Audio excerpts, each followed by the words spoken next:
is he needs a change of scenery, man. Freshen it up. I don't know. But he's got 5 years left at 7.5, a full no trade. That's not. I get it. It's not easy, man. It's not easy because he didn't help his value this year. Like he just didn't. He didn't play well. He had the worst year of his career. Right. Yeah, and part of it, and listen, if Craig Berube is going to be there for 3 years, and if part of the dynamic this year for Morgan Riley was that the system of Craig Berube did not highlight his skills the way that Sheldon Keefe's system did, well, I don't think Craig Berube's system is going to change. So there is that dynamic. Is that maybe Morgan Riley hasn't fallen off, but just the system wasn't as ideally suited to him. And maybe you get into a team where it does, and he goes back to being a 50, 60-point guy. But, again, a really hard conversation. I'm not trying to get Morgan Riley traded. I don't even want to start that rumor. But I think where the Leafs are right now is that they have to look at everything, including really hard stuff. And Morgan Riley has been like a really solid representative of the Toronto Maple Leafs on and off the ice. In many ways, he sort of is the senior leader voice, even more than Austin Matthews, on stuff when it comes up. But they're at the point like they got to do hard things, and if that means Tampa forcing Ryan McDonagh to get traded because otherwise we're going to waive you, or the Rangers getting Barkley good, like sometimes it's tough, and sometimes you got to do those things to try to get your team better. Well, Johnny, do you think that Morgan Riley would be viewed different if he got some power play points? Because that obviously changed, right? We had Mark Giordano talking about that, where you get a lot of free points on the power play, and all of a sudden it looks different, right? The production looks different. Yeah. Yeah, I mean, you give him 15, 20 more assists that he would have picked up if he played power play 1 all year long. Well, and I don't know what he had in the regular season. Then Calle Yarncroke gets 20 more points. You can't, this is the thing. Yeah, I don't disagree, but he's not playing on the power play. They took him off of it. So everyone gets 20 more points, and everyone looks amazing. That's not reality. But on a different team, he would play on the power play because he's played on the power play for the Toronto Maple Leafs when they have been the best or top 3 power play, top 5 power play in the league for 5 years in a row. He was a big part of it. So he's not just taking a guy who's never done it and say, okay, we'll concede.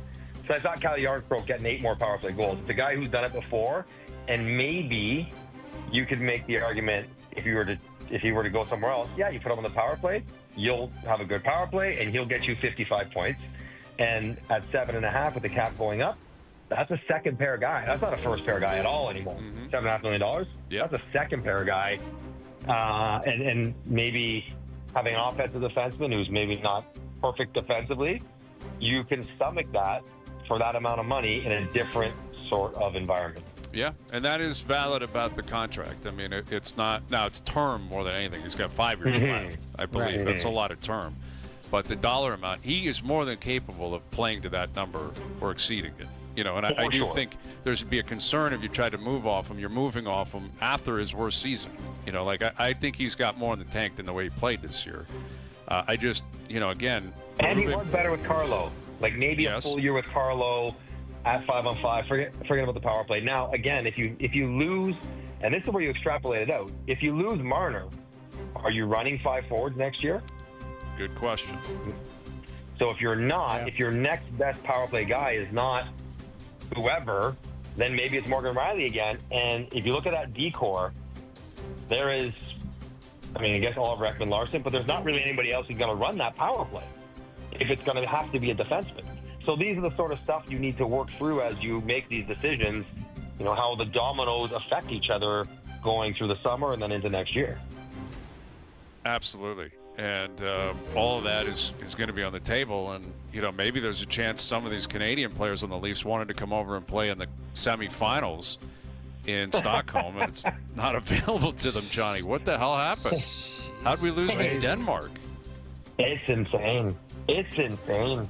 Like, I don't want to overstate it with hyperbole. It's got to be the biggest upset in the last, 40 years of this tournament ever.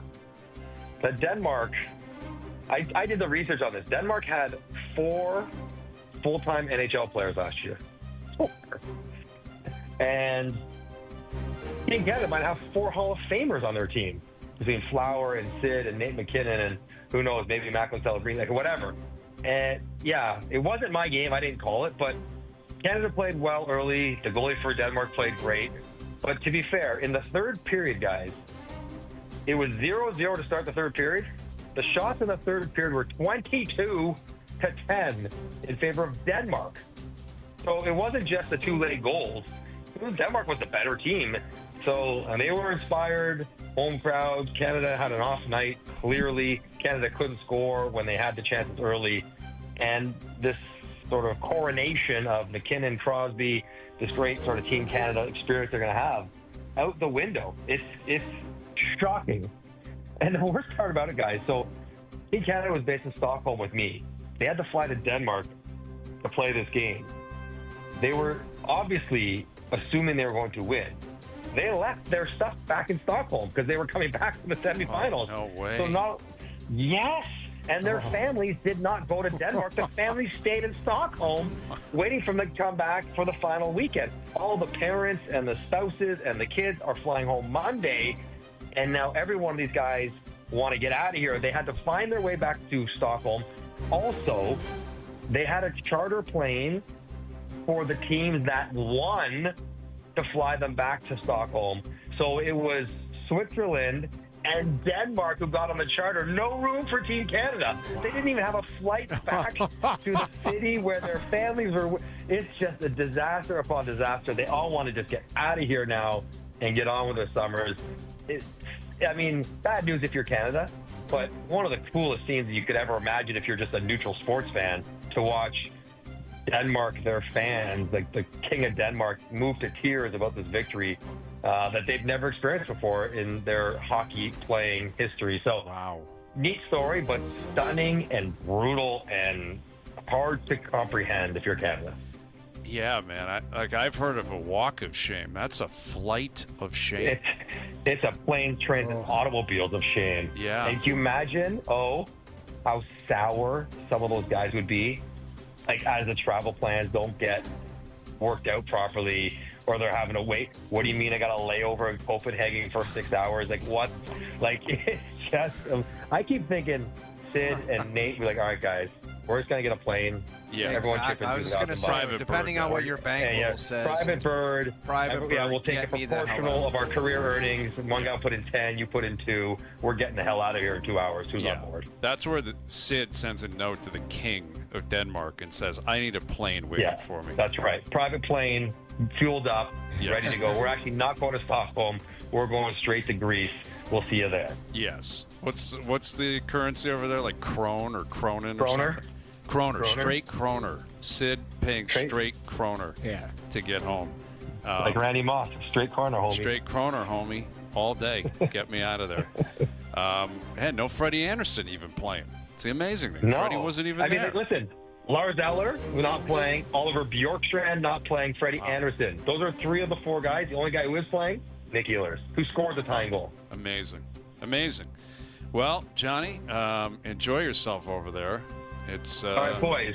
Yeah. Hey, real quick. Yeah. I'm fascinated by your YouTube stream. I'm watching all the time now. Yes. And the live chat is tremendous. Right. And I read a comment that legitimately made me laugh out loud. It said, watch it on YouTube. O's picture keeps making me think that the video is frozen because he doesn't move.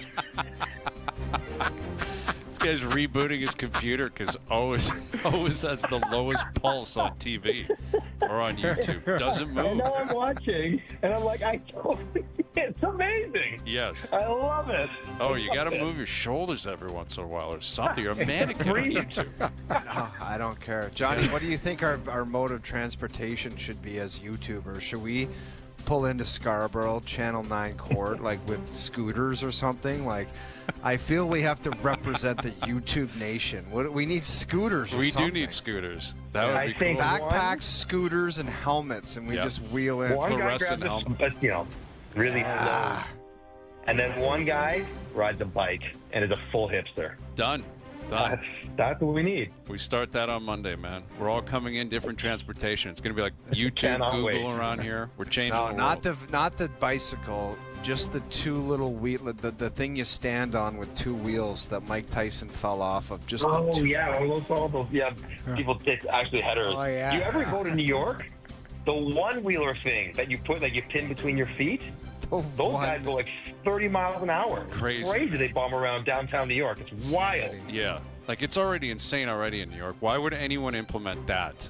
You know, like, it's They're dressed like the Terminator, riding these like one-wheel thing around. Yeah. Craziness. I know, man. That's what you got to come in as. Oh, that's your move. Okay.